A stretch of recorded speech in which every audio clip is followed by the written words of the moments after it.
Jansangram news, बातमीची सत्यता हीच आमची ओळख। वर्धेतील आरोग्य सेवेत जे आहे नेहमीप्रमाणे चर्चेत असणारं जे आहे MJMS म्हणजेच कस्तुरबा रुग्णालय जे आहे सेवाग्रामचं, हे पुन्हा एकदा चर्चेत जे आहे आल्याची जे आहे आपण बघतो आहे। परत एकदा जे आहे इथील कर्मचाऱ्यांवर नामुष्कीची जी आहे वेळ आलेली आहे। अक्षरशः परत ते उपोषणावर बसलेले आहेत। यावेळेस बसणारे जे इथले कामगार आहेत किंवा कर्मचारी आहेत, हे संपूर्ण हे लॅब टेक्निशियन्स आहेत आणि यांच्याकडे बऱ्याच काळापासूनचा अनुभव आहे, पण यांना वारंवार जे आहे कुठेतरी डावलण्याचं काम जे आहे प्रशासनाने केलं असल्यामुळे त्यांच्या विरोधात हे आंदोलन सध्या इथं सुरू आहे। नेमकं हे काय विषय आहे, का बरं आपण हे आंदोलन करतायत आणि इथे का बरं उपोषणाला बसल्यात तुम्ही? सर, आम्हाला इथे 2022मध्ये शासकीय नियमानुसार ॲडव्हर्टाइजमेंट काढण्यात आली होती।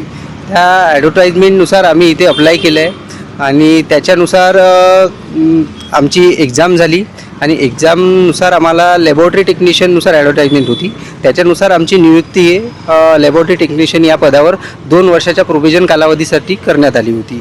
तर आमचा 2 वर्षाचा प्रोव्हिजन कालावधी पूर्ण झाल्यानंतर आम्हाला परत 1 वर्षाचा प्रोव्हिजन कालावधी एक्सटेंड करण्यात आला आणि त्याच्यासाठी आम्हाला कोणतेही रिटर्न कारण देण्यात नाही आलं आणि तो पण आम्ही कालावधी पूर्ण केल्यानंतर आम्हाला 21 दिवसाचं परत एक्सटेन्शन देण्यात आलं प्रोव्हिजनवरतीच आणि ते 3 वर्षाचा प्रोव्हिजन कालावधी आम्ही 15,100 वरती केला आहे। जसे की यांच्या नियमानुसार, संस्थेच्या नियमानुसार ते आमच्या ऑर्डरमध्ये लिहिलेलं होतं।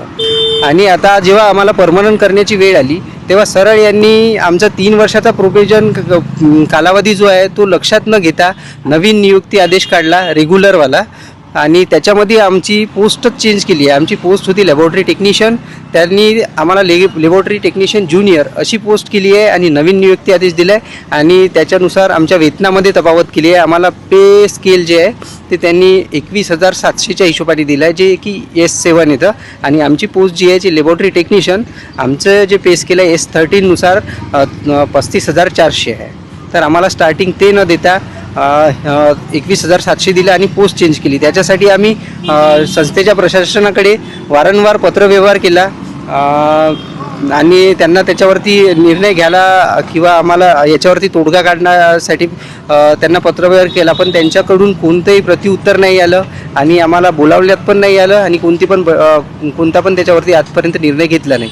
आम्ही त्यांना 1 जानेवारी 2026ला पत्र दिलं आमच्या सगळ्यांच्या वतीने। त्याच्यानंतर 9/1/2026ला पण पत्र दिलं, त्याच्यावरती पण त्यांनी कोणतंच उत्तर नाही दिलं आणि शेवटी आम्ही परत त्यांना 16 जानेवारीला परत एक पत्र दिलं की याच्यावर शेवटचा आम्ही तुम्हाला रिक्वेस्ट करत आहोत की याच्यावर निर्णय घेण्यात यावा, पण त्यांनी त्याच्यावरती पण कोणताच निर्णय घेतला नाही आणि हे जे वेळ आहे लांबवण्याचा प्रयत्न केला त्यांच्याकडून आणि आम्हाला ह्या नवीन नियुक्ती आदेशानुसार 1 फरवरी 2026 हा शेवटची तारीख दिली जॉईन व्हायसाठी। नाही झालं तर हा ऑर्डर कॅन्सल करण्यात येईल असं त्यांनी म्हटलेलं आहे आणि आम्ही त्यांना पत्रव्यवहारात लिहिलं की हा निर्णय लवकरात लवकर घ्यावा, पण त्यांनी घेतला नाही आणि प्रकरण लांबवण्यात येत आहे। त्याच्यामुळे आम्ही ह्या शेवटच्या टोकाचं पाऊल उचललं आहे बेमुदत उपोषण करायचं आणि आम्ही ते आता याचा निर्णय लागतपर्यंत इथनं उठणार नाही।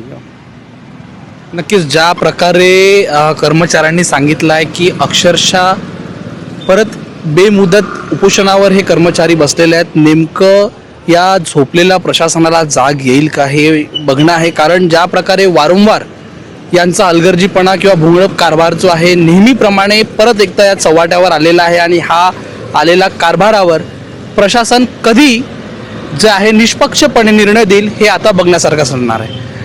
भूषण वानखेडेसह पलाश उमाटे, जनसंग्राम न्यूज, वर्धा।